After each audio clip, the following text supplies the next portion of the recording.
What's up, everyone? Welcome back to the channel. Like always, like and subscribe. Leave a comment down below and hit that notification bell. Today is April 1st, 2026, and I've completed my second book for the month of April. And I'm super happy to have done so. And I'm super happy that y'all voted for Dean Koontz on the poll that this book was on. This was my second or third read-through of this book in my life. But it's been so long, it's been so long since I read it last, that I didn't really remember it. So there was tidbits that I remembered, but oh man, this book is so good. It's a solid, ooh, do I want to give it a 10 out of 10? I feel like the ending is kind of not extraordinary.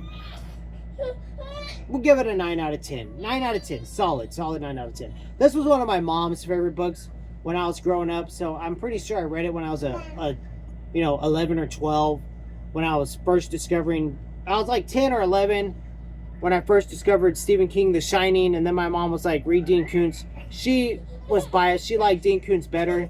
And yeah, sorry about the crying. It's crazy that the dude knows how to time it so well with these videos.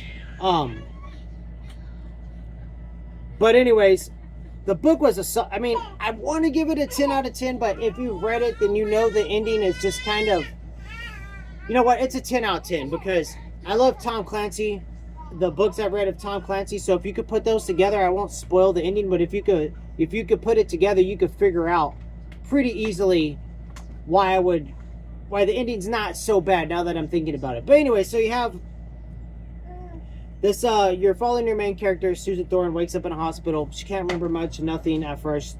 Little stuff comes back to her, but a lot of her memory's gone. Like where she worked, she doesn't have any memory of it. And things at this hospital are weird. She's starting to notice strange little things. 13 years prior to her stay in the hospital, she dealt with an unfortunate incident where her boyfriend was killed by 4 fraternity guys in a hazing ritual that basically they wanted to hurt the guy because he was Jewish. So they were super racist dudes. And they ended up killing her boyfriend, who was going to be her fiance at the time. So that's haunted her whole life. Well, here she is at this hospital, and all of a sudden, all these 4 guys that were there that killed her boyfriend, they're all of a sudden still the same age, and there they are in this hospital, looking exactly like the 4 guys that she remembers from 13 years prior.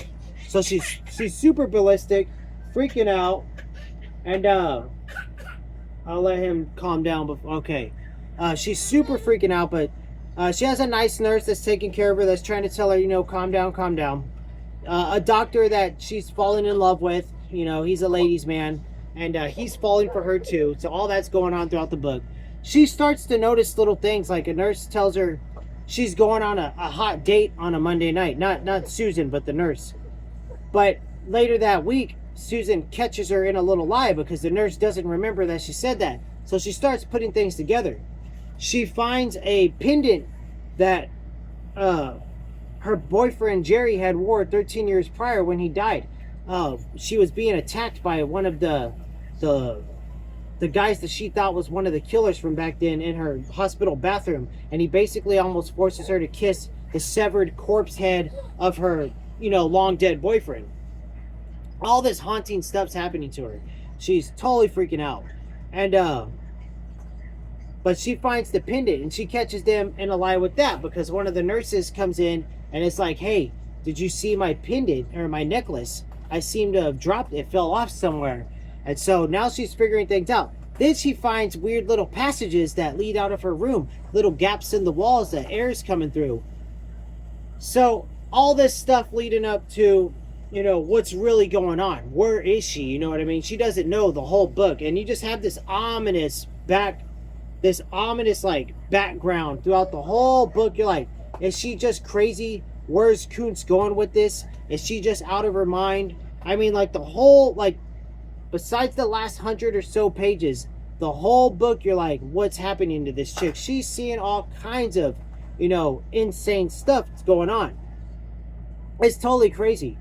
Man, I want to say more, but I don't want to spoil it for people that may have not read this one, which, if you're a horror fan, you're bound to have read this one. It's one of the best horror books.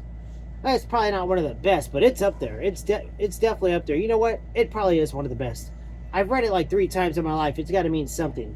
The haunting scenes that she goes through in the book when things are like she's seeing the stuff and it's like haunting her, and they're like, you know, they're basically terrorizing her.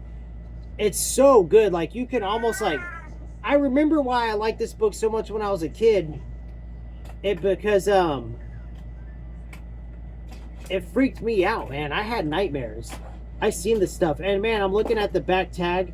I bought this book at Hastings for $5.62. If you're you know about Hastings, you've been around. Life was better back when Hastings existed. But anyways, sidetrack. That was just a little trip down nostalgia lane there. Yeah, the terrorizing, the descriptions that Koontz goes into why she's being terrorized is just super haunting. Like, it's horrific. It's crazy. And then, like, the antagonist, the bad guys, they're so out of their minds bad. And you're like wondering, is she just imagining all this the whole time? You just don't know. You know, you don't know if she's hallucinating, what's going on, because you think she has amnesia. Well, she escapes the hospital, all this stuff happens, and at the end she finds out everything, what it all was. And I don't want to tell you what it was, but if you've ever read Tom Clancy or watched a Tom Clancy movie, and you know this book was written in the 80s during the height of the Cold War, you can kind of tell where it goes. And it's crazy how he spins it in the end, how Koontz spins it all together in the end. It is fast, it is on the edge of your seat reading, and it's just, Koontz is a master for a reason. And this is already the second book I've read of Koontz in the last like 7 days.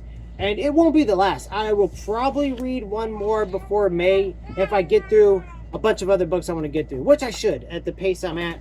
You know, we'll see what happens, you know what I mean? So next up though on my read is, like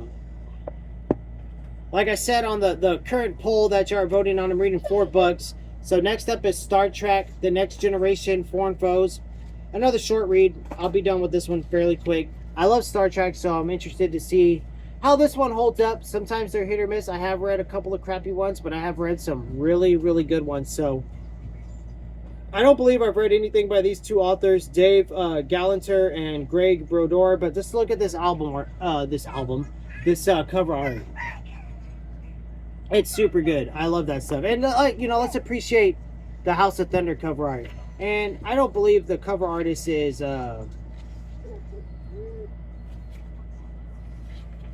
talked about here. Does not yep, cover photo copyright Jerry Bowers. So that's something I've been getting into looking into as we do these videos.